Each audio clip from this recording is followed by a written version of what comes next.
Hashem, thank you. What? Thank you for what hasn't happened yet. Thank you for inspiring me to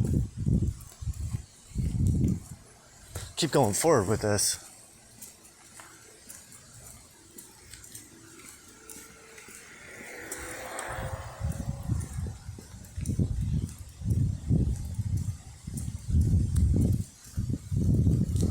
Thank you for inspiring the work that I got done yesterday. What'd you get done yesterday?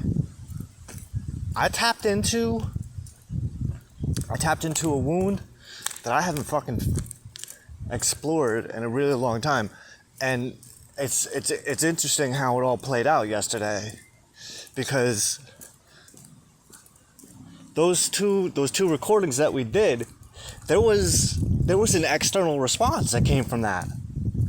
In that something happened that was way outside of completely outside of my control, that happened because of those two recordings, which, because that thing happened, it helped me dig deeper into, okay, so how do I explain that, right? So yesterday's first recording was me confronting my ex-wife, channeling her and invoking her being into the space that we were in. It allowed me to get pretty fucking deep. It allowed me to go really deep, and it was like a big release too, because one, I got to say some shit that I want to say, but I know I really can't say, because it's all in my head, right? And last night, I was feeling so good about what happened, about what I got out of me, that I was like, you know what, fuck it, let's do this again. I feel like we have to go do this again. And last night we went out and did it again, and we went harder, and it didn't stay exactly on point, didn't stay on track the whole time, but I did get to get into some of the deeper layers of it. And when I got home, it's funny, I was actually just crossing this fucking street like a week or two ago, and I was thinking about this dude. So right before my wife and I got married,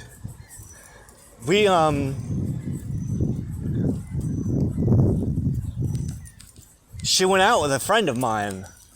They went on a date, but I insisted on it because I was drunk and I was mouthy, and I was trying to demonstrate that I don't love nobody, because that's how I was, an avoidant attachment style, right? Don't come at me with love, because if you try to love me, I'm gonna push you the fuck away. I'll beat the shit out of you. Do not try to show me any kind of emotional like that. I don't want it. And that's what I did to her, but she wouldn't leave. Like that, and that was the thing. It's like I kept on pushing, but she wouldn't fucking go. But for some reason, every time I would try to, and it wasn't the first time. Like, and I wish I wish he knew that at the time. Because it's like, yo, you're not the first person we did this to. Yeah. I used to have this habit of pushing her onto friends of mine. Just to condition myself to not give a fuck.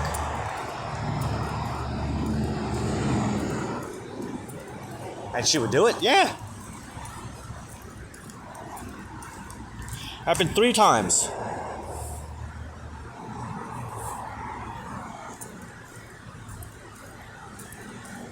It happened with Lenny, it happened with Duck, and it happened with Modu. Each time, I said, take her. I don't fucking care. I don't want her. They all did it. Without too much of a fight.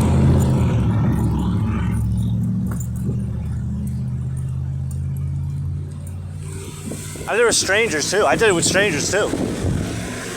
And she'd always bite. She'd always fucking take the bait.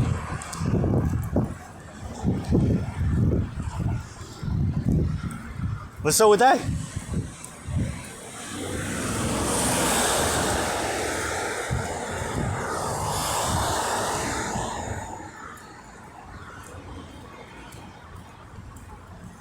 Why? Because she was a piece of shit. I always knew she was a piece of shit. That's why I wouldn't allow myself to get close to her, because she was a piece of shit. She knew she was a piece of shit. I knew she was a piece of shit. Because I was a piece of shit. She did the same thing to me. But the only difference is that when she would push me onto her friends, she would get pissed off.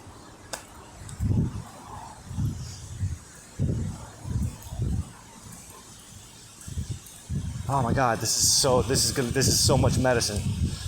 Thank you, Hashem. Mind you, my thoughts and opinions, these are thoughts and opinions that I'm fucking dredging up from, this was 2005. I'm holding on, you're holding on to shit for that long? You bet your ass I am. How long are you holding on to shit? Don't be fucking judging me, bruh.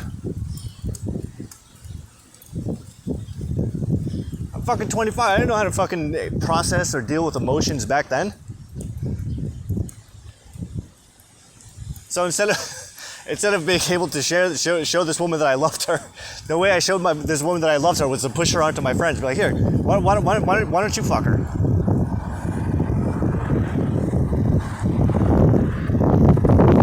And I think maybe, and I'm thinking about it now, it's like, and this is going really deep with it, but maybe that was just to prove to myself that, like, you can't trust this person. You can't trust her like you couldn't trust the last one. They're all the same. You can't fucking trust anybody. I don't trust people. I don't trust anyone. Everyone's a piece of shit to me. I think everyone's a piece of shit. Because you know what I do? And this is the way I've been ever since I was a kid. Like, my whole family, I grew up around pieces of shit. I've never, the only people that even my father who I love more than anybody else, like, even that guy was a piece of shit. My son, the only other man I fucking love, he's another piece of shit. All I know are pieces of shit. But you know what, but the fucked up thing is, like, I'm a piece of shit to everybody else.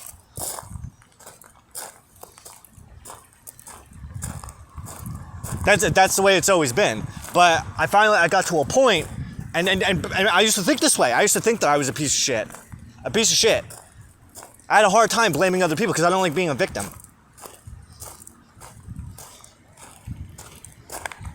I blame people. I used to blame people all the fucking time. But the thing was, like, yeah, I knew it wasn't them. I knew it was me. I couldn't bring myself to see it. I couldn't bring myself to admit it. I couldn't bring myself to, like, live it, is what I mean.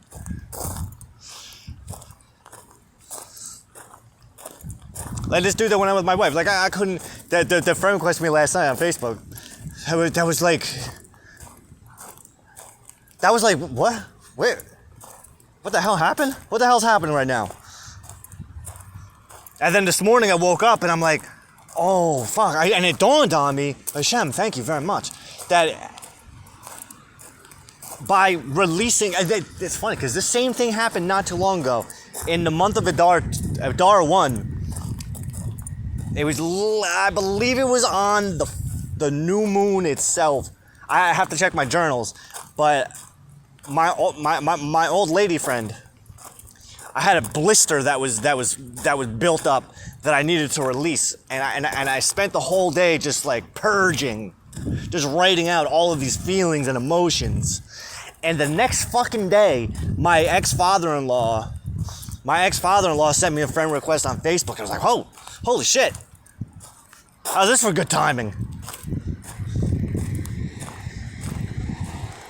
But actually, the timing on that was even better because it was on the first day. He sent me a friend request on the first day of Adar 2, right? So Adar 2 is normally Adar on a non-leap year, but it's a leap year, so Adar is Adar 2. Yeah. Now, if you know anything about Adar, then you know that on the 14th day of Adar is Purim. Purim is like my favorite holiday ever. The history of Purim is told in the book of Esther. I love the book of Esther. I love Mordecai and I love Esther. So Purim is basically a Gentile genocide. Purim is the one time where the Jews actually fucking stood up and was like, fuck this shit, you motherfuckers are dead. And Purim is like a 2-day celebration of the day of the Gentile massacre. Because those motherfuckers, they were under orders, the Gentiles were under orders to wipe out every man, woman, and child from the Jews. Because one Jew wouldn't bow down. Because that one Jew, Mordecai, because he wouldn't bow down, the government issued a kill on sight order to all Jews. On all Jews. So after some divine intervention, the tables turned. The Book of Esther is a really great book for understanding why you should not conspire against Jews, because God is watching everything.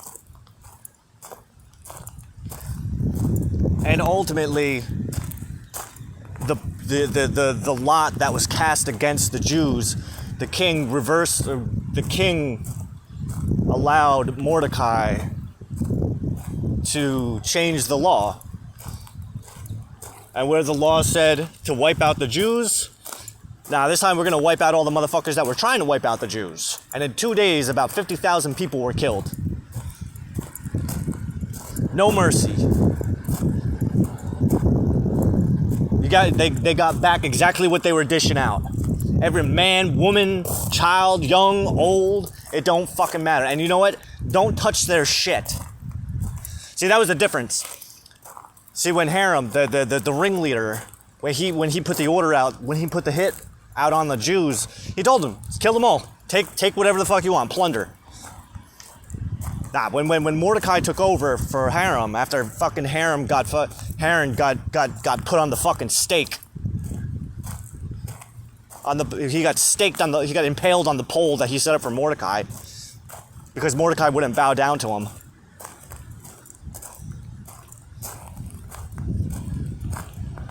Mordecai reversed it. Kill him. Kill these pieces of shit. But don't touch their stuff. Don't touch it. You're too good for that shit. Because we're better than you.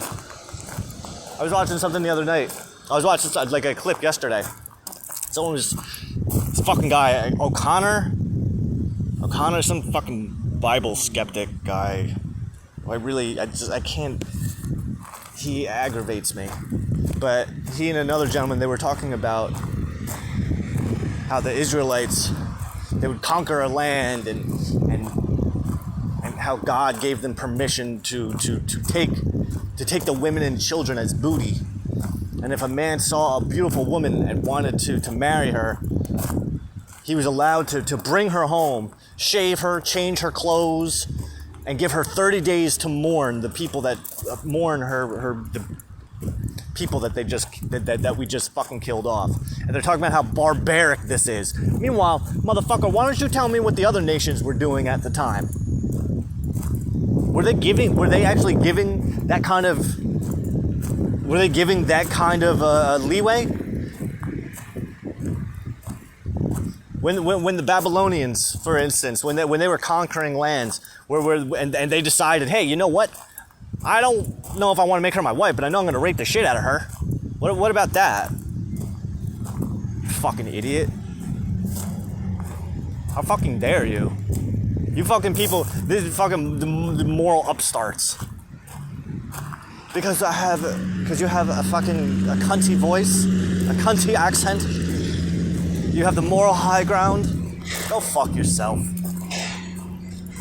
At least we have rules.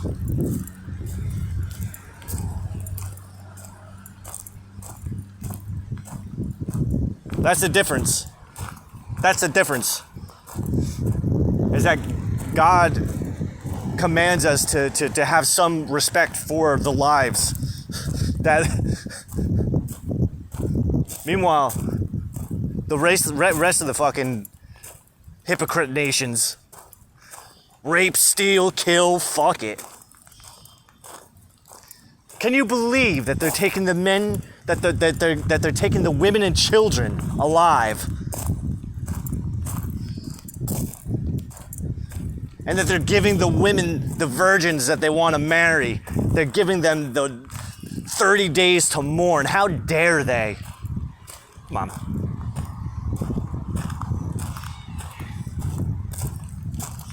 You bet your ass I think that's moral behavior. It's better than raping her and killing her. It's better than fucking killing the children and all the women. They could do that. They could do that. But God said, no, don't do that. Don't be like those people. Be better than them.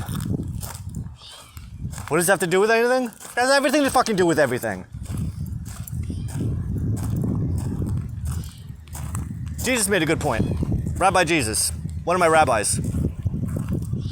If someone sues you for everything you got, give them your fucking shirt. Give them your shirt too. They fucking slap you in the face, turn your head, give them the other cheek. Mom, take it, whatever. Don't look at it as just fucking literal, you dumb fuck. That's why we're better than you, because we can think more deeply into things. Thank you, Hashem, for giving me a mind to think with. And teachers who show me how to think, not what to think. That's the difference between me and everybody else.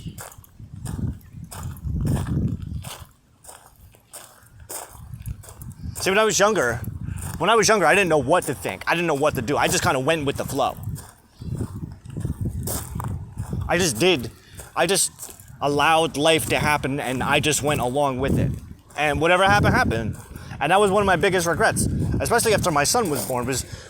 My biggest regret was that I didn't establish myself more securely, professionally, and financially. Because I was married to a job that I didn't want to be married to.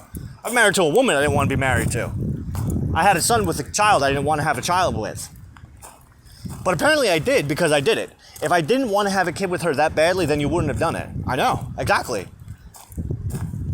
The only time I could show her affection was when I was drinking. But that's because when I was drinking, I didn't care about anything else.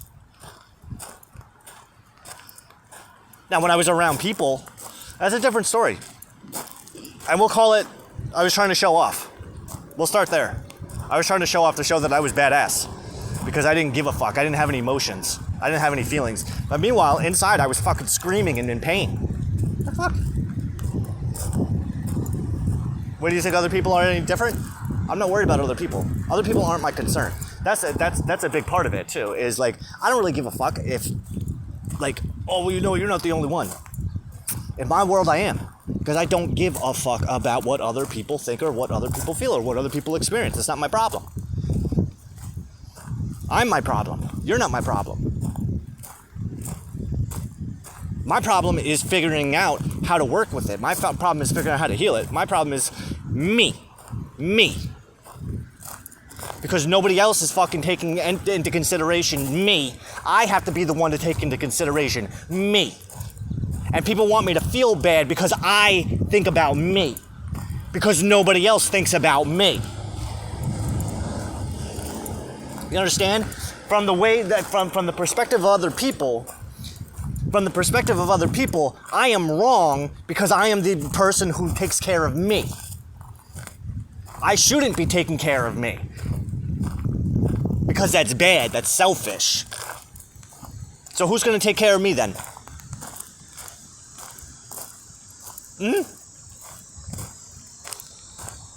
There's an answer to that. If I don't take care of me, God's gonna take care of me. That's what he's been training me to see over this past year. Is I don't have to worry about the things anymore. I don't have to worry about doing anything. I'm good. I'm fucking good. Because these past fucking 6 years, I put in all the fucking work, I put in all the time and the fucking energy to fucking actually go in and start to heal this shit. Of course there's resentment. Why do I gotta be the one to fucking do all the things? Hey, just because I feel that way doesn't mean that's the case. That doesn't mean I'm right. I'm talking some shit about my ex-wife, but you know what? I don't know what I don't know. What you gotta say about other people is what you gotta say about yourself. But you don't want to. Exactly. So, let's dig into this fucking wound. See what the fuck I got to say about her, because everything I got to say about her is something I can say about myself. So, it is what it is, yeah? I'm not fucking completely ignorant to it. This isn't my fucking first rodeo fucking dealing with my shit. But this is my first time dealing with my shit that has to do with her back then. Normally, I'm stuck in the 2000, during the times when we were married. I don't really get into the part before we were married, or even when we were in high school, or even in our 20s, before we lived together, and when we first started living together. Like, there's things I can look at. There's memories and shit, but I don't normally look at things from this perspective. Because believe me, she's going through her own shit. And I remember this really... Spill the tea. When she was in rehab, like, I was really holding some resentments against her. But I remember... her going to rehab was the first time that I got back when I started smoking pot. Because I realized, like, I can't... I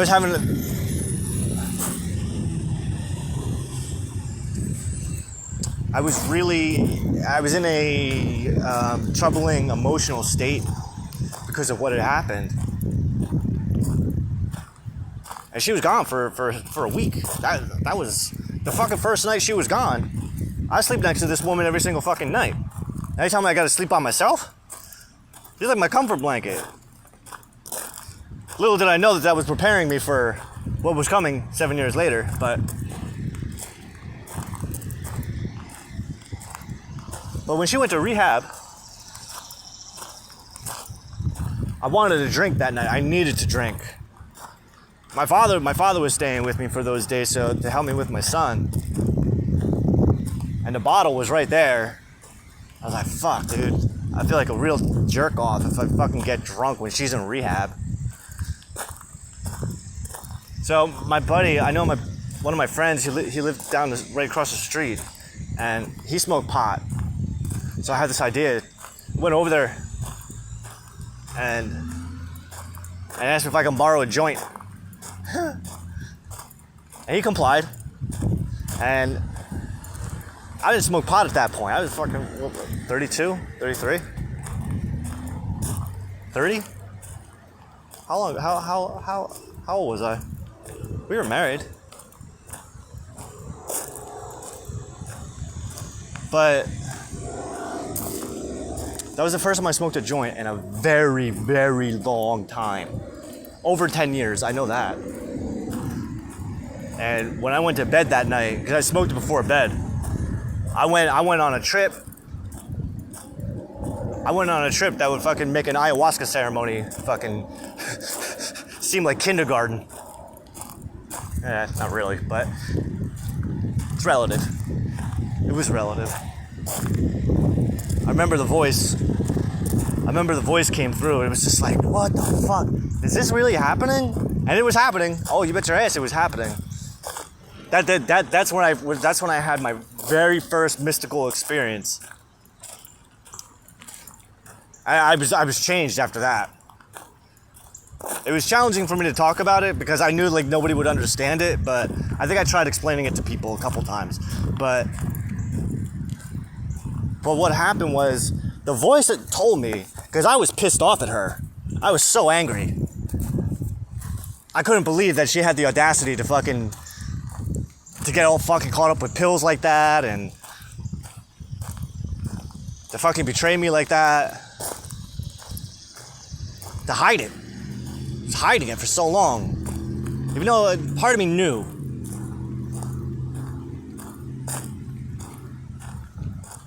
No, the rehab, wait, no. Yeah, hold up there, smarty pants. The rehab was like on relapse 2 or 3, so don't forget that, right? I forgot. Right. That was after Kaiju Zhang was born.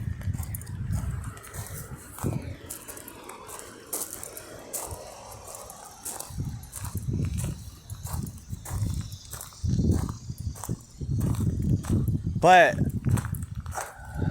think that was 2012. That was right before I quit. That was right before I went over to Frank's. One stop. So I remember lying in bed and I was like really pissed off at her. But then the voice came through, and the voice told me, "Don't be mad at her.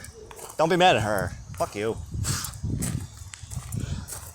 Don't be mad at her because she's got her own shit that she's dealing with. So you don't know what you don't know about her.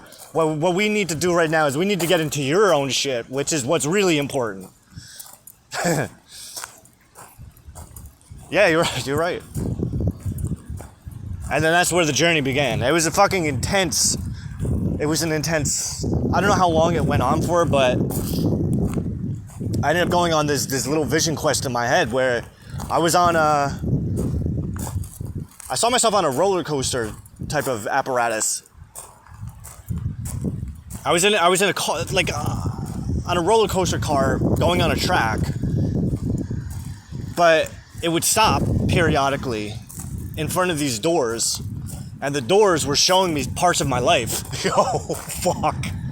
Oh my god! This is from fucking smoking pot. But again, like I hadn't smoked pot in fucking years.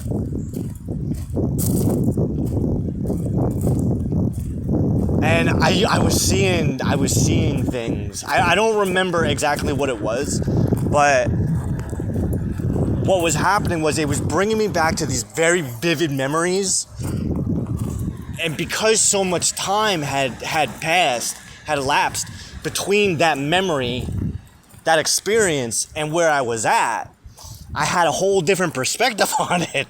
And it was like, holy shit, I never even thought about it that way before. And a lot of these memories were memories that memories that I was holding resentments against my family, my friends, my wife, anybody, my job. And it was just like, it was like this wake-up call of how, and it wasn't like beating me up. I wasn't beating myself up over it. And the voice was not beating me up over this at all. It just wanted me to recognize the lesson, and like if I'm doing my best to remember this because it's like this was a long time ago that this happened. But the way that the message is coming through to me now, thank you, Hashem. What God is showing me now is it's kind of like reminding me that the idea wasn't to beat me up, because at that point I wasn't capable of processing those emotions at all. Well, I was getting there. This was like the entry steps into like, all right, a taste of things to come. So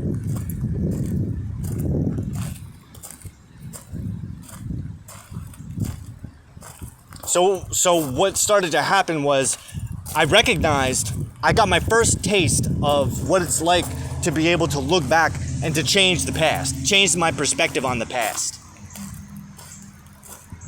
To turn a negative experience, a negative perception of an experience into a positive, a more neutral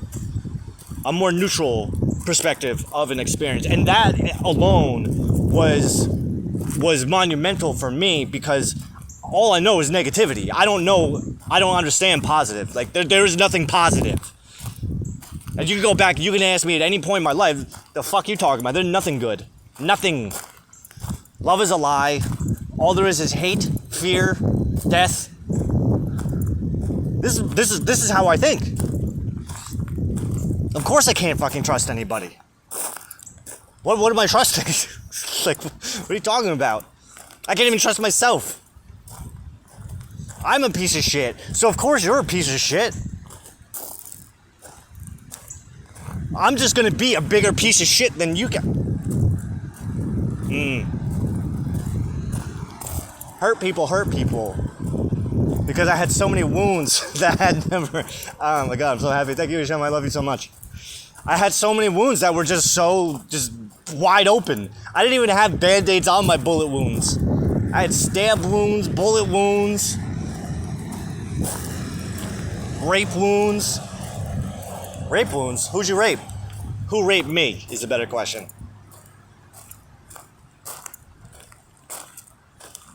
He's dead now. I didn't kill him, but God did. My one regret is I didn't get to fuck the hole in the back of his head. That I wanted to do before.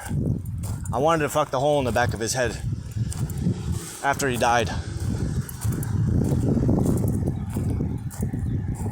Because I knew that his soul would feel it, his spirit would feel it. I feel you now, you cocksucking piece of shit. I forgive you. I thank you. No, thank you. Thank you. You did. You weren't sorry when you did it. You weren't sorry when you did it, so don't apologize now. You can apologize to God, but even then, apologize to your fucking self. I don't know what to fucking tell you. You did it. Why'd you do it? You didn't know what else to do?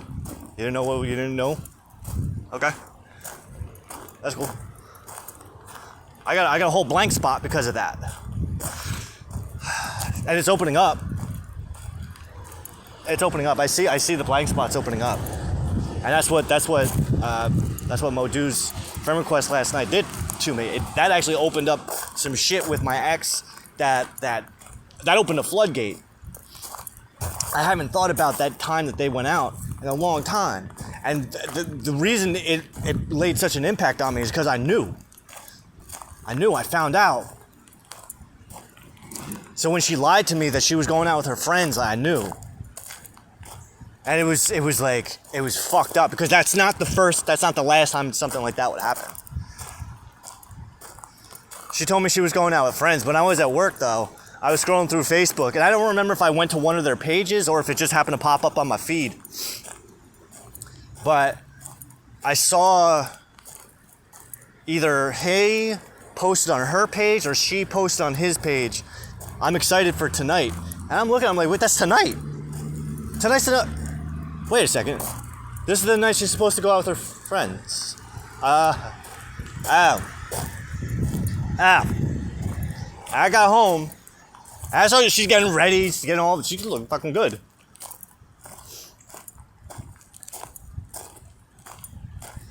And she left, and I knew where she was going, and it was so heartbreaking for me because she was going to her mom's house. That's where she was meeting everybody. So that means that she went to her mom's house to go get picked up by this dude, which means that they all knew. Oh my God, I want to cry so bad. The betrayal, the amounts of betrayal. That's what I'm saying. Nobody cares about me. Nobody cares about me. If they did, that wouldn't have happened. This is why I feel so isolated in my life, is because of being stabbed in the back like this. Oh my God. Not just by him. Yeah, by him. The fuck? What are you, stupid?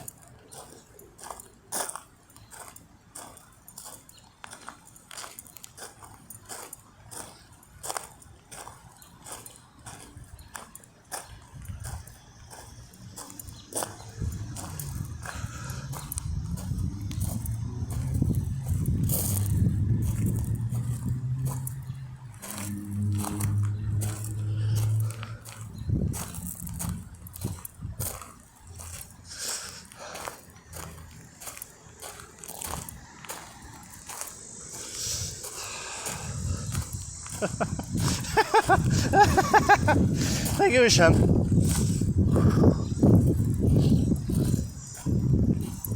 That's how you release. That's how you let go. Oh my God.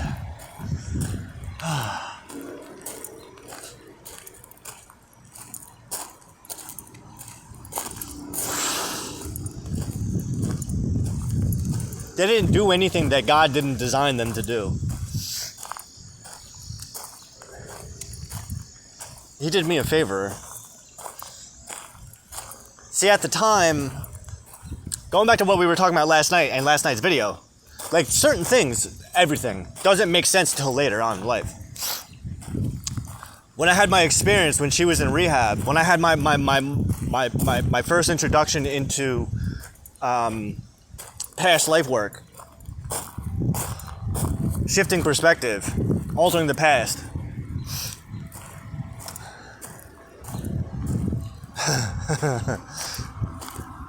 Oh my God, thank you, Hashem. I just had a really awesome idea.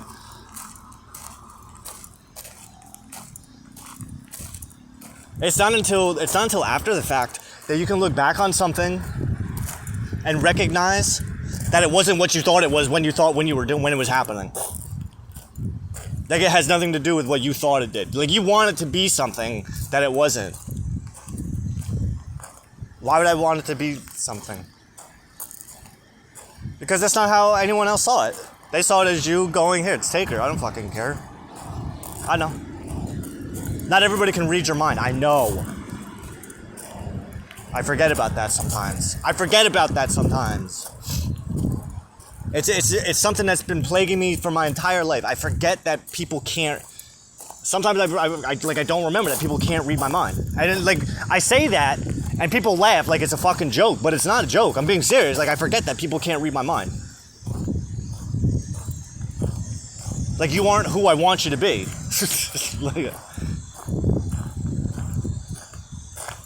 The correct response. You are the king of the Jews.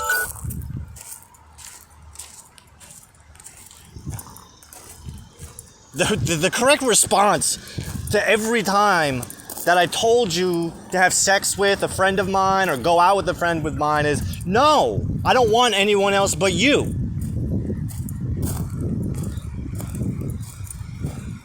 You are the only one I want. I don't want them. And I don't care what you tell me, I'm not going to do it. That's what you were supposed to do. That's what you were supposed to say.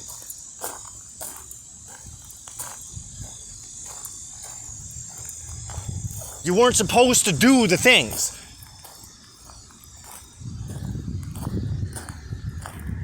You think you're making me happy by doing what I'm telling you, but you're not.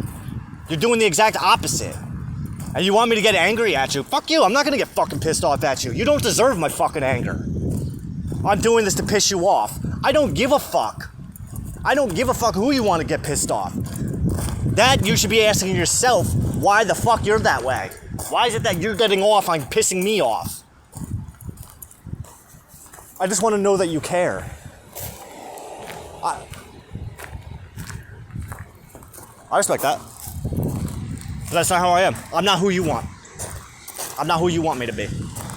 And that's why I gave you the boy. He was my gift to you because I couldn't be who you wanted me to be. And I knew that. I knew that from the fucking beginning. And that's what the fucking voice told me the night that we had him. The night of conception. The night of conception, the voice told me she's going to be dead following your dumb ass around. Because you're on this fucking death wish, and eventually what's going to happen is she's going to OD because she's trying to keep up with you. He wasn't there to save my life. He was there to save your life. Because you're like a fucking hemorrhoid I couldn't fucking detach from. And it's not that I didn't want to, but I knew that my life isn't conducive with what you wanted life to be. You knew that and I knew that.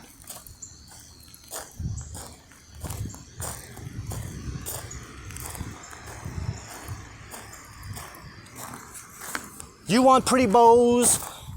It was simple, normal life. I need fireworks going off every time I walk out of the fucking house. Do you know that when I walk around, you can't see it, but watch, look in front of me. You can't see it. I can.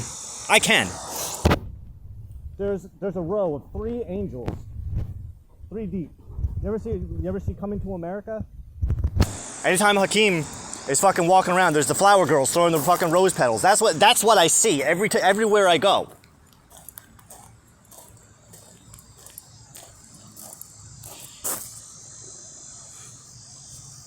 It's not just an ego thing. It is and it isn't. Listen, my father told me from the very fucking early age that I'm the son of God. And over the course of the 43 years of my life, the Most High has done everything and anything in his power to demonstrate to me that my father wasn't blowing smoke up my ass like I thought he was. I didn't know what the fuck he was talking about. Now I can see it. That's why I live the way that I do. I don't fucking just sit around. I don't know how your mother allows this shit. She doesn't have a choice. It's not up to her. My Father in heaven is the one who deals with all the minutia that I don't need to deal with. You know what I do all fucking day? I'm a good Jewish boy. All I do all day long is study my Torah. Right now, you can't even tell, but this is Torah work. Because I'm cleansing out my palate, I'm cleansing out my internal, energetic, emotional, spiritual system. I'm clearing that all out for all the shit that I'm coming into.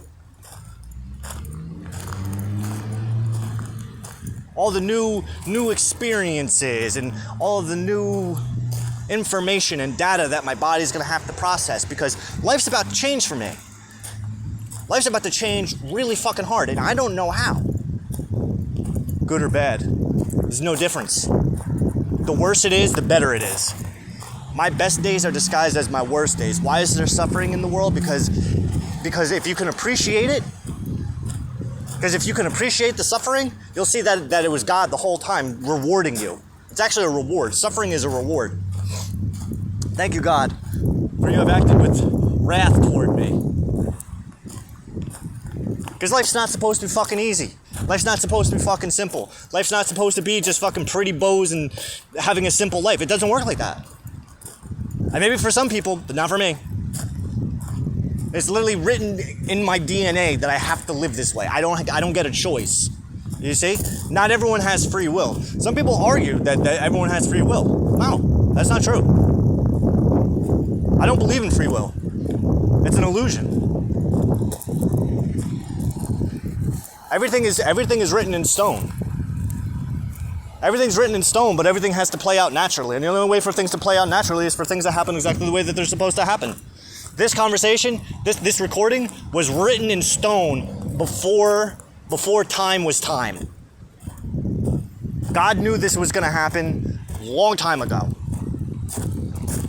God knew this was going to happen at the very fucking beginning of time. The very beginning of time is predicated. Creation itself is predicated on this moment.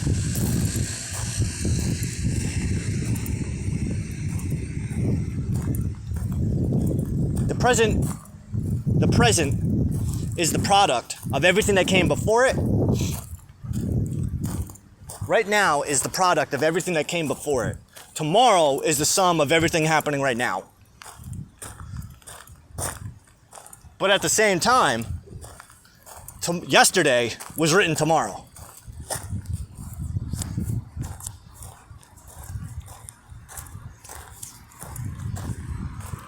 Derek didn't go anywhere. Derek never went anywhere. Derek's not dead. Derek's not gone. Derek's right here. Derek's always been right here. It's just that there's been a lot of shit that's been getting in the way of Derek for Derek's entire existence. Before he was even Derek. Back when he was Debbie and Frank.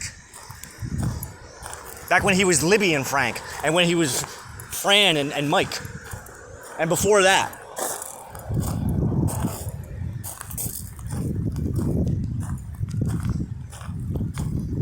Who you are? You wanna get mystic? I get fucking mystic as fuck. I don't give a fuck. I feel better after getting that out of me. We are everyone who went into making us. The boy is you and me.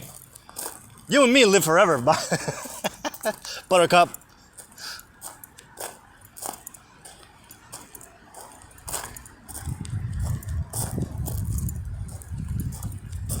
There's fucking dark secrets in the Torah. There's dark secrets encoded within the Torah that teaches about immortality. You know how I always wanted to be immortal? Does everybody know how I always wanted to be immortal? Ever since I was a little kid, I wanted to be immortal. When I was 12 years old, I made a pact with Satan. Immortality in exchange for my soul. Not just immortality, but God status. Lowercase g, God status. Immortal, beautiful forever, and not afraid of anything or anyone.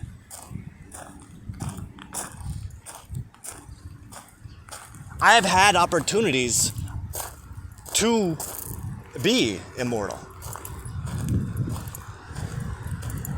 I remember one of my favorites. One of my favorites is when I was, again, it had to be around 12. I was at the boardwalk with some friends of mine, and there was a family, an Indian family. It was a mom, a dad, and a son, and they had a video camera, and they were videotaping their son. And I remember thinking in my head, yo, get in there. Get in there. Photobombing, right? Photobombing before photobombing was a thing. I love photobombing. Why? Because I'm now immortalized. I used to give blood when I was 18. Once I was able to give blood, I used to be very proactive when it came to donating my blood. And it wasn't not entirely altruistic. Like, I really did believe, like, I have the best blood. Like, my blood heals.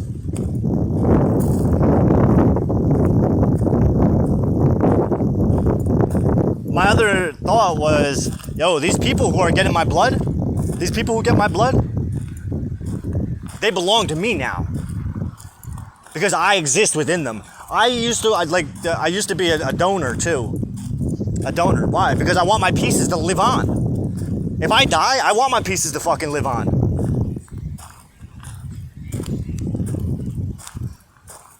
Because I believe it's not impossible that my pieces are going to hold enough of my consciousness that I'll be able to take over the other person's body.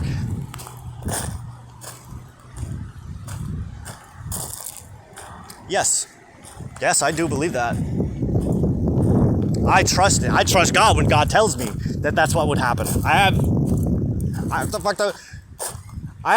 He has revealed enough to me that my faith is not easily shaken. I don't have faith anymore. I have bitachon. I actually literally transformed into a Jew, into a super Jew. Not just any kind of Jew, a fucking super Jew. The Jew that God has been waiting 6,000 years for. Oh my God, the size of this guy's ego. It's well deserved. I earned it, trust me. Listen, I don't fucking walk around parading all of this. But I need to express it, right? What do I do if I fucking bottle all this shit up? What do you think would happen if I bottled this up and never talked about it? Just kind of I go fucking nuts. But at the same time, that's not even a possibility. That's not even a thing. I write like a motherfucker, and that's why I have the authority to be like, yo, this is the way it is, because I've seen enough. I have seen more than enough to recognize that not only am I God's chosen son. I admit, listen, I don't know about all these people who call themselves chosen ones. It's like an epidemic. And that's fine. It's fine. I don't whatever. there was a video game series called, oh God, I really want to get back into that. There's a video game series called Lucius. Lucius is, it's a trilogy. And Lucius is, it's about the Antichrist. It's like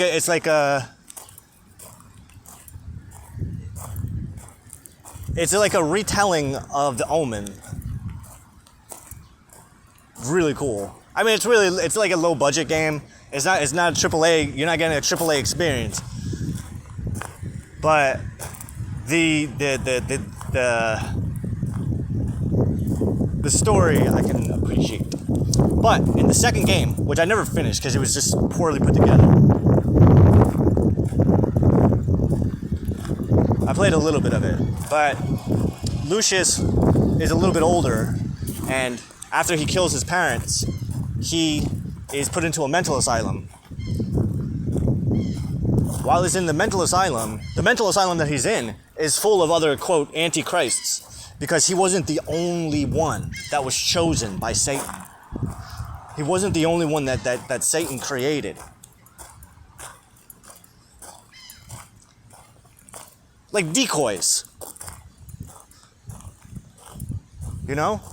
Not to mention the fact that in the mental institution was the only place that he would be able to experience the experiences that he needed to experience in order to prepare him for his later life. Which,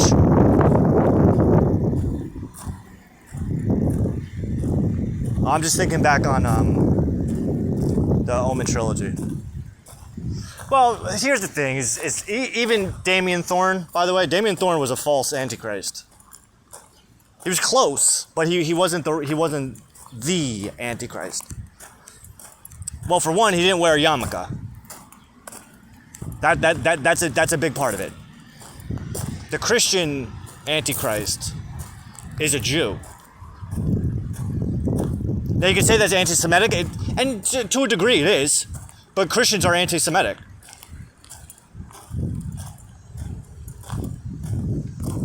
Christians are very much anti-Semitic. Any Jew that tips their hat to a Christian, like, wow, what the fuck are you doing? Don't be doing that. Don't support that behavior, because that's bad behavior. They're idolizing a Jew. Jesus was a Jew. He wasn't the Messiah. He wasn't the Jewish Messiah.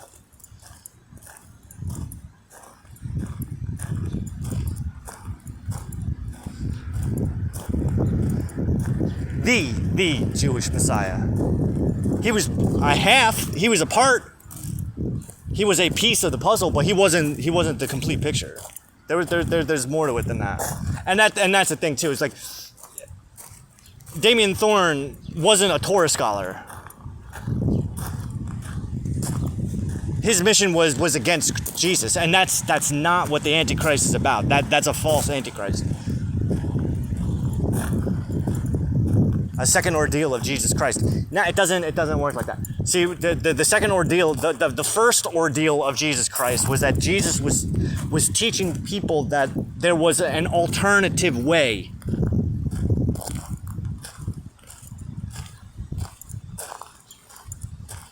That Moses didn't have it all 100% right.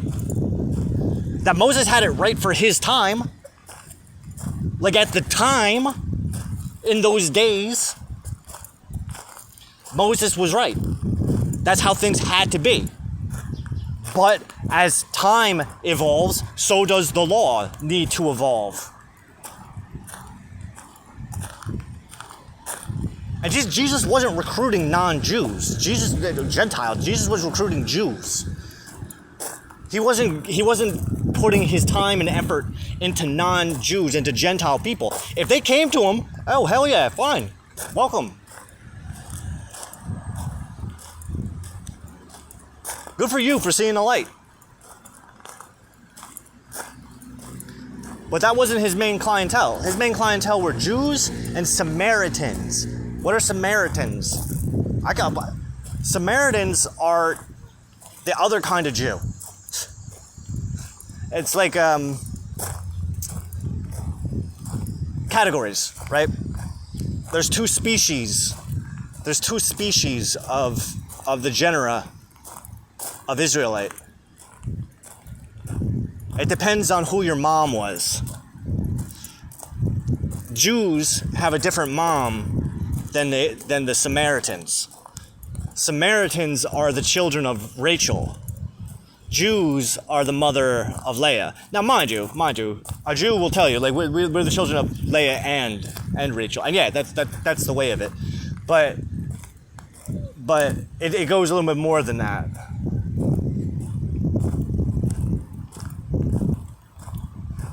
I mean, today, a Jew will tell you that we're descendants of all. There is no, how do you put it?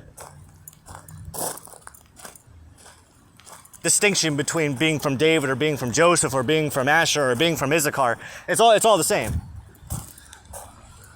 All right, well, you know, maybe that's something that I need to learn. Thank you, Hashem. Catching up with the times. That's me catching up with the times. I had suspected my Jewishness for a long fucking time. Long before I was on this spiritual fucking journey.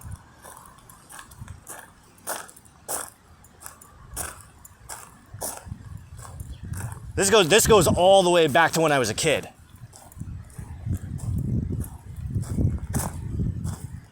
And that's the thing too, is when I was a kid, my father told me,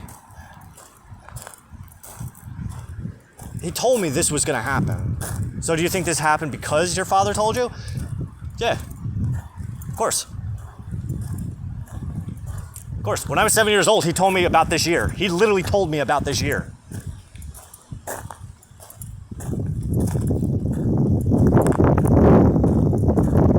Not in so many words, but when I look back, I go, holy shit. He was talking about this year. Because this is the year. The number that he told me to remember, this year is the year of that number. Which is perfect timing because this is when everything else is just all coming together so beautifully.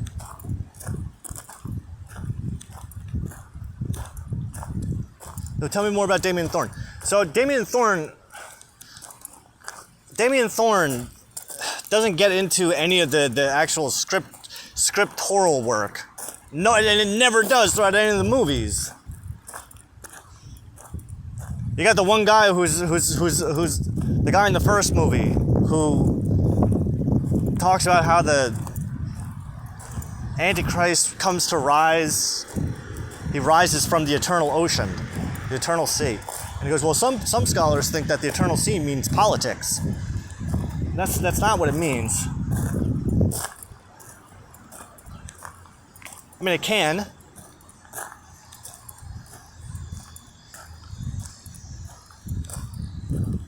It's also called Little Horn. Yeah, because he comes from nowhere in particular. He's just like a little guy. Ain't nobody. The fuck? Where the fuck this guy come from? You ever played Dark Souls? Dark Souls. God, I would love to play that game again for the first time, but knowing everything that I know about it.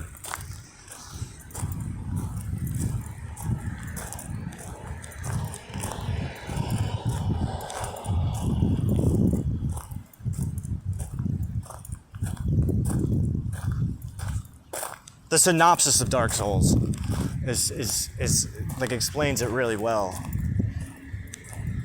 From the creation, how the gods gave rise and overthrew the ancients. But the gods were still trying to figure out their own shit. The gods were trying to figure out their own shit. They don't know where the fuck they came from. All they know is that they came into existence from somewhere. And there was like 7 of them. Was there 7? There was the witches. There was the witch. There was Seth, the Scaleless. There was the skeleton guy. It was Gwyn. Lord Gwyn. Yeah, the 4 Lord souls. 4 lords, right? And then there was the pygmy. The pygmy. The furtive pygmy. The human. He was the carrier of the dark soul.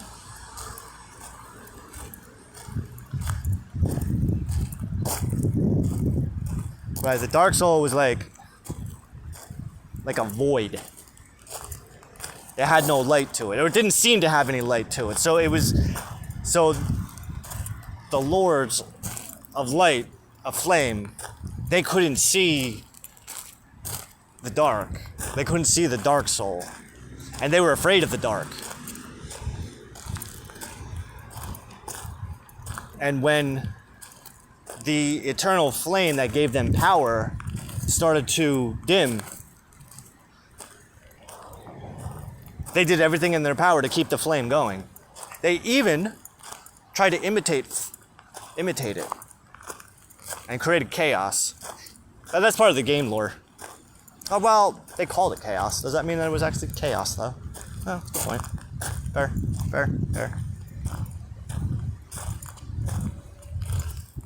And then it was the dark soul whose job it was to serve as the regulator after all the gods went mad, kill them, or to free their souls, because they were stuck in a loop. They got so consumed with keeping the fire alive because they didn't want to know what would happen if the flame went out in the age of darkness.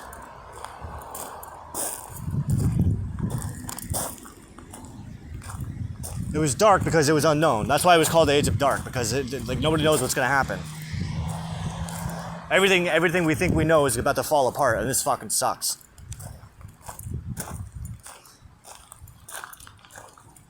But the dark soul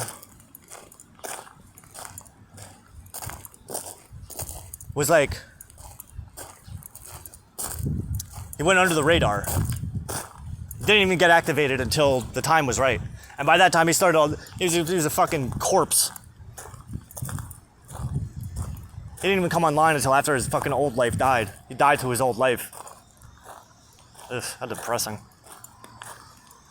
It's like a RoboCop situation. Basically. God, it's such an awesome game.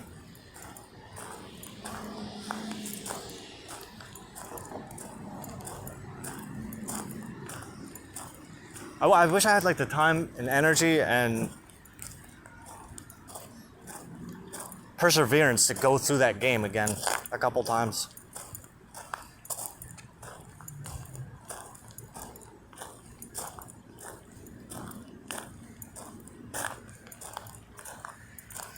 Dark Souls 2? Well, what do you get to take away from Dark Souls 2? Well, Dark Souls 2 is like an evolution from Dark Souls 1. Because now you're the bearer of the curse. And what's the curse? What's the curse? Well, you just keep on waking up. It's like Moses, Jesus, those guys. They were bearers of the curse. Curse is like you don't get a choice. Jonah was a bearer of the curse. David, Solomon. See, it was a curse then, but to someone like Abraham didn't see it as a curse. Abraham saw it as a blessing. Isaac saw it as a blessing. Jacob saw it as a blessing. I mean, there was a point where Jacob thought he was cursed after Joseph. But, I mean, there's a big theme throughout the lives of the patriarchs, is that they get put through a lot of shit, but they get put through a lot of shit because all the shit that they get put through is training them for what they haven't done yet. It's why is there suffering in the world? Because it transforms you into who you need to be in order to face the challenges that you haven't even faced yet with absolute assurity that you got this shit. I got this shit. Yo, I got this shit.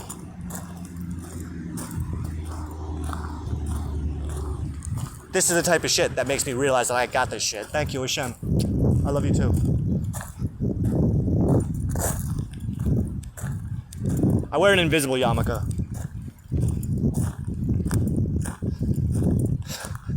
Cause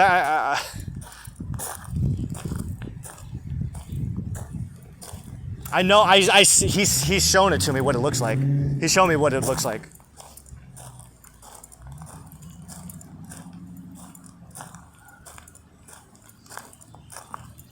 It has Derek Hashem embroidered.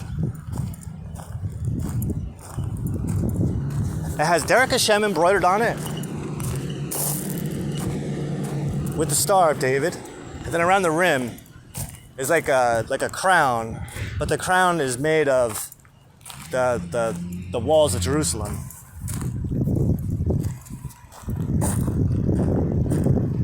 It's like gold embroidered on black.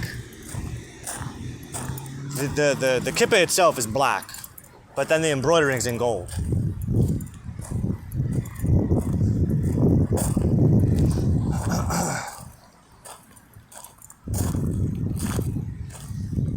Red? Well, I was just thinking that.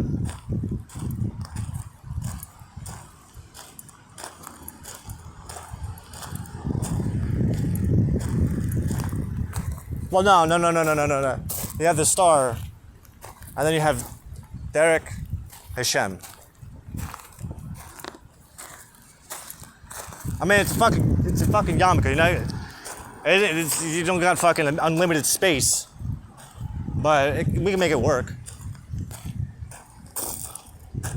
I like that, black and gold.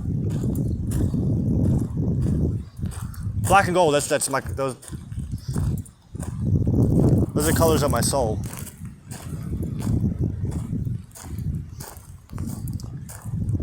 It's a black, dark soul, black soul, golden halo.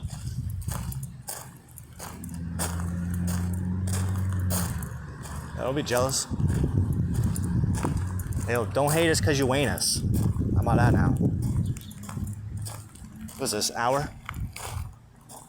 What's this fucking jabron? What are you doing? Fucking dogs. I think I remember that guy from last week. He parked over here last weekend, or maybe the weekend before. And I got the impression that he was uncomfortable because I was walking. And talking.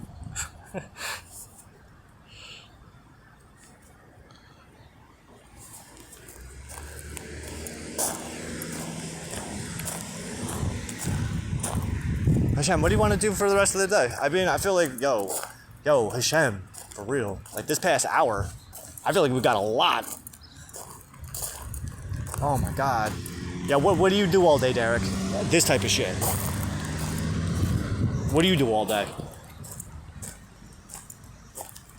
Follow orders? You follow the instructions that someone tells you? Is that dude smoking?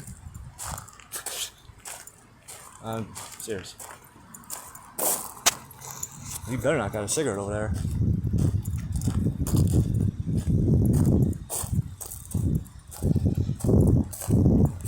Oh, it's Saturday. You got your day off, so you're not doing anything. Yeah, you're sitting around watching YouTube videos. Yeah, go give yourself a pat on the back for that. I'm working on Shabbat now. Oh, I can't work on Shabbat. You can't do things for Shabbat. Yo, to quote Rabbi Jesus, to quote my rabbi, Shabbat was made for man. Man was not made for Shabbat. Is it against the law to heal on Shabbat? Are you allowed to kill on Shabbat?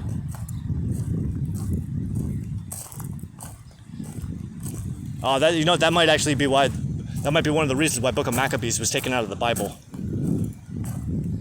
Out of the Hebrew Bible, at least. Why? Because the Maccabees, they worked on Shabbat, which is illegal. Technically, by Sanhedrin law. Sanhedrin law says it's illegal. The Orthodoxy. Back then, that was a death sentence. Look at Jesus. I was watching this thing last night with Ben Shapiro. Well, Jesus was a Roman criminal. So would you stop?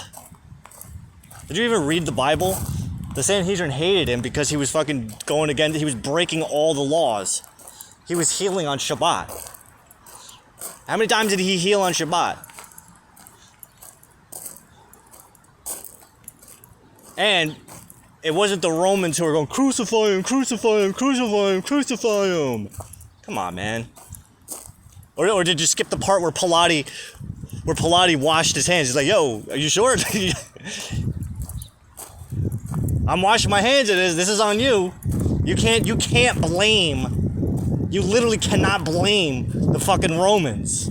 Oh, God, you fucking hypocrites.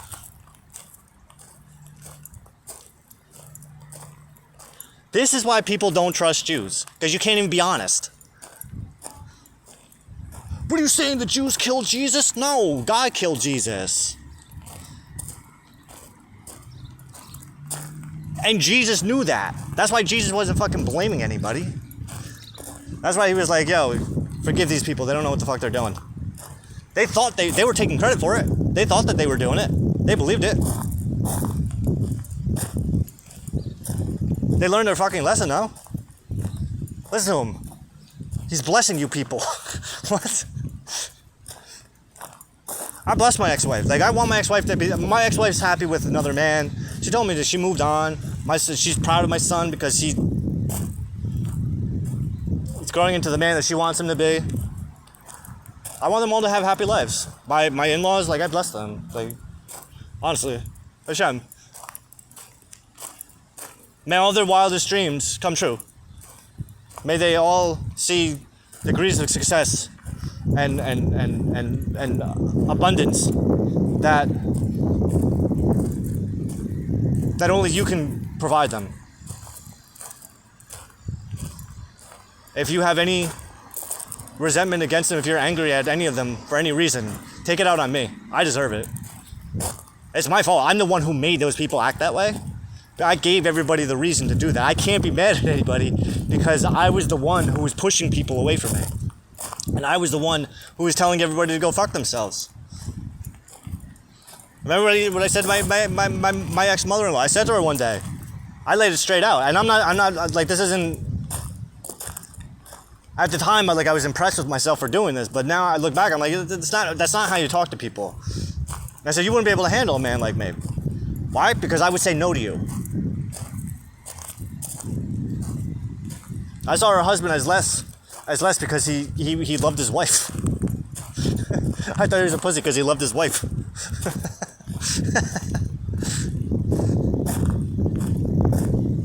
And you know why? Because I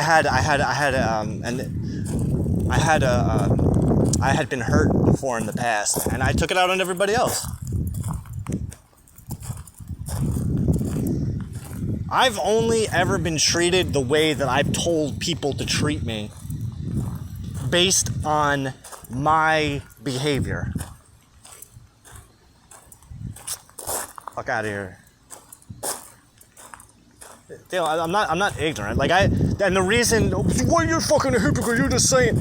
Listen, what did I tell you? Anything I say about anybody else is something I can say about myself. But, unfortunately, for one reason or another, in order to be able to get to that point of clarity, we have to go through the dark tunnel. And sometimes the dark tunnel means pointing the finger. Because the reason I'm okay with pointing the finger at people, especially now, the reason I don't mind it is because of the fact that I know that it's because my finger's atrophied. The more I get it out of me, the more I'm like, oh, okay, I get it. Hey, listen. Don't be so vain that you think that this song is about you. You know what I mean? It has nothing to do with you.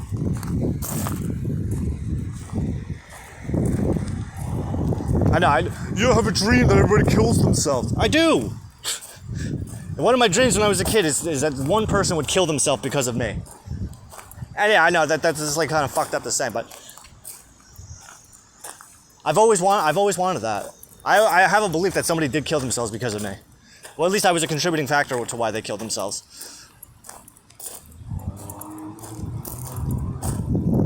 It was a boy named Heath I went to high school with. He hung himself. He hung himself when we were about like 16 or 17. I didn't know him. We weren't friends, but I knew of him. His girlfriend was a friend of my sister's.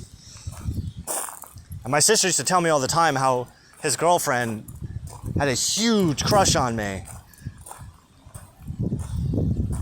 So when I heard that he killed himself, the first thing that went through my head was that part of the reason he killed himself was because of his girlfriend. And part of the reason that he killed himself because of his girlfriend was because he knew that his girlfriend was in love with me and not him. But I don't remember the girl. I wouldn't be able to pick her out in the lineup, and if you told me what her name was, I'd go, oh, okay. I forgot. That is the type of person I am. That's the type of person that you're dealing with. Is that the type of person you want as your Messiah? Absolutely not. Is that the type of person that I want as my Messiah? Absolutely. You know what? Thank you, Hashem. Thank you, Hashem. Why do you keep thanking Hashem? Because gratitude. Gratitude to my Lord. Gratitude to my Creator. Gratitude to my Father. Gratitude to the God of my father and the father of my fathers. Fathers. Thank Goddess. Because God's non-binary. Gender neutral. God's got so many fucking genders. God's got genders that would blow your gender right out your ass. You don't even know to show you genders that'll fucking ungender you.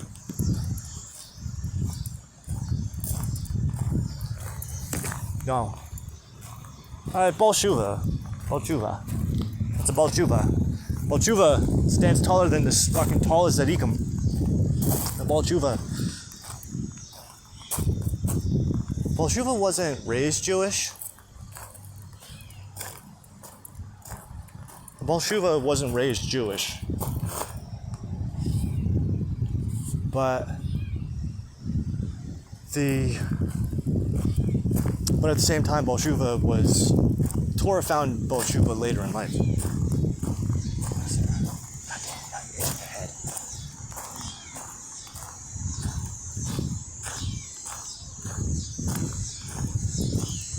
So Baal Tashuvah, that's me. They weren't born Jewish,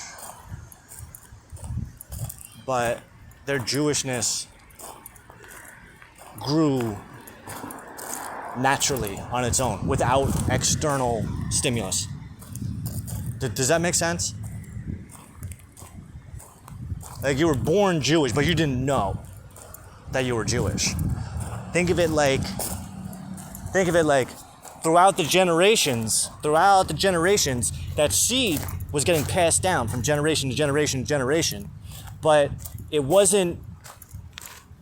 took thousands of years to mature. Now, is it going to be fully matured in me? I don't know. Maybe it's going to be fully mature in my son. Part of the story that I've heard, part of the story that Hashem has revealed to me, I'm allowed to talk about it, right? Absolutely. You're not talking to anybody. Good point. Part of the story that Hashem revealed to me is that my son, when I conceived my son, he's not Jewish. He didn't get that. Instead, what he inherited from me was my humanity. So that he can live like a normal fucking human being. Because I can't. Does that make sense? Just like what the night that I had conceived. This is all real talk. With the night that we conceived, I knew, the voice told me, you cannot be who she wants you to be.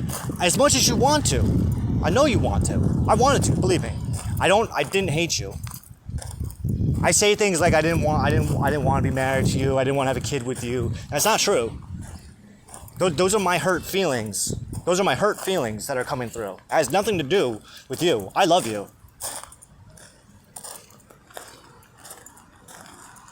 I don't believe... Oh, man. I don't believe I'll ever find another woman like you. I don't believe that there is any other woman like you. The woman that I'm looking for, I believe, is you. But that ship sailed, you know? And even if it didn't, there's nothing that we can do about it because my life is, like, so fucking far gone.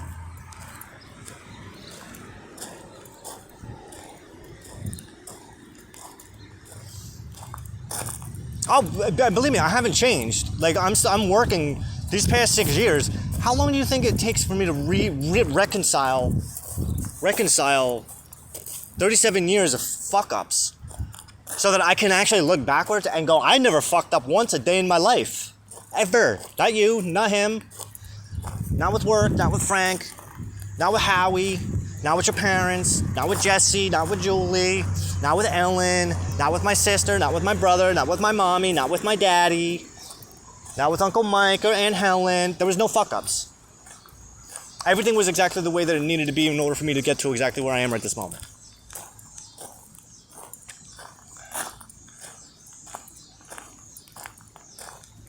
So you got to try to imagine where I was the last time you saw me. Like, what do I do all day? This is all I do all day. And just varying forms. What am I focused on? I'm focused on something. You know what my big project is right now? Marrying Torah logic and philosophy with Aristotle logic and philosophy and samurai logic and philosophy. That's literally what I'm doing. That's actually what I'm gonna go do right now. I forgot. I don't need to think I got enough out. You're free. I'm like that. I know, because I'm free. Like, I don't work for money anymore. I work for God. I'm not saying that I've given up on money, but you know, I haven't had money in 4 months, except for 2 weeks when Perry and Melissa paid me $40 to spend the week with Charlie. $40, yeah, $40 cash. That's what they gave me. These fucking cheap fucks. And dinner, and they let me stay. I got to sleep in her bed too, so it was worth it. Trust me, I don't mind. I got to sleep on Perry's side of the bed too. That was my favorite. That was my favorite part. Because she told me what he said. She's gonna stop being nice to him. He's just coming here to watch the dog. Alright.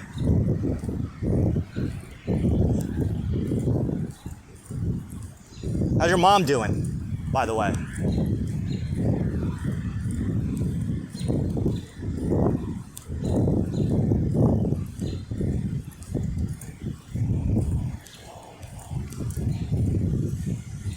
It did feel good though, because oh, thank you, Shem. Because I fulfilled that promise too. I'll be back in San Diego in 5 years, and almost to the day. I made it back 5 years and 2 weeks. 5 years and 2 weeks after I made that pledge.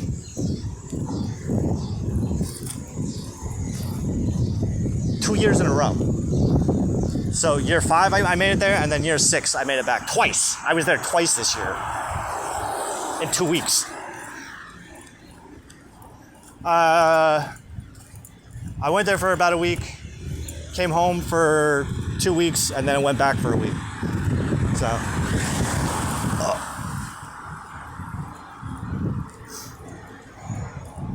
last year I was there for about a week.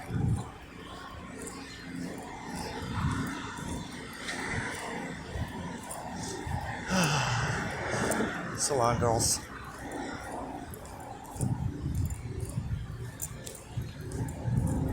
Still a creep. Nope.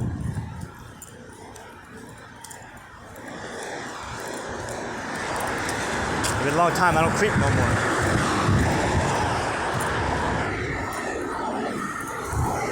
I don't need to. It's not creeping. I'm actually doing them a favor. There's nobody else looking at them.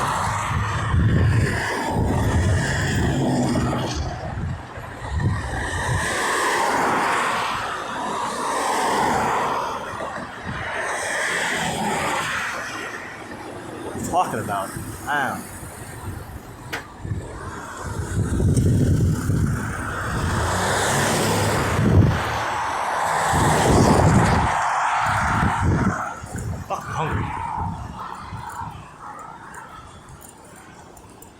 I don't want peanut butter jelly. What time is it?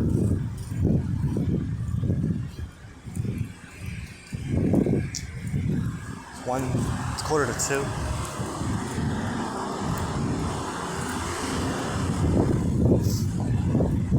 I'm doing him a favor because it's like God checking you out through my eyes. How about God? God doesn't have a physical form, technically. So he doesn't get to appreciate the ladies. So that's why he asked me to be his eyes and ears on the ground. Gladly, my lord.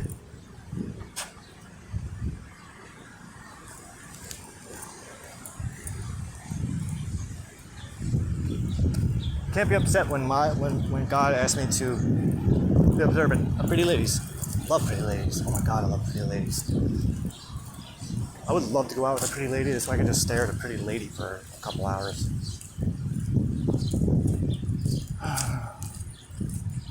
When was the last time you went out with someone? Oh, fuck. Not counting my mom? Yeah, not counting your mom. Sharon. For her birthday. That was on the Pisces. That was on the Pisces full moon or new moon? Pisces new moon. Of 2023. Which was February 22nd, 2023. That was the last date I went on. And it wasn't, well, no, that was the date.